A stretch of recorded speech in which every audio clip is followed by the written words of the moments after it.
Miserableak nobelako Cosette edo Gugon makuartarrak, Marilinen aldean ontsa galanki bizi ziren, frantses literaturaren tradizioak alderantzizkoa erakutziagatik. Noiztenka ardiak auzoko larre aberatzegoetara ihes joan arren, ez ginen gaizki gu ere.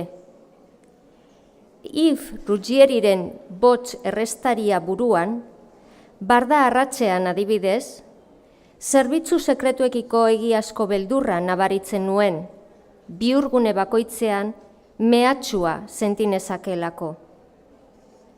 Masifatak taldearen zinta behatzen nuen, eta ilunak bazterrak belzten zituen bitartean, musikak antzia hasten zidan.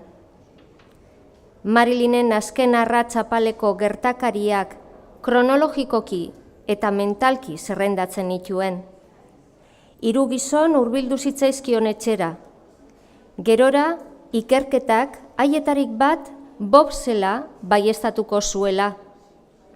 Beste biak, gerla hotzaren minean nor izan zitezkeen. Pentsamenduaren latzaz eta musikaren indar zaplastatzaileaz zainak daldaraka sumatzen nituen.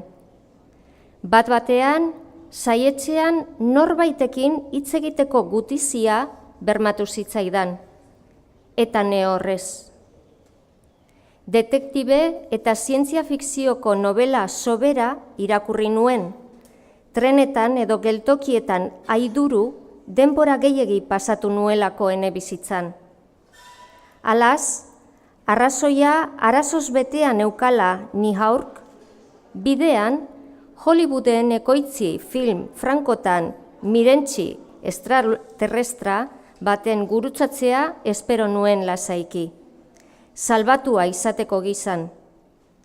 Baina zerbitzu sekretuetako agenteen agerpenak uste dut horma gogor utziko nindukeela.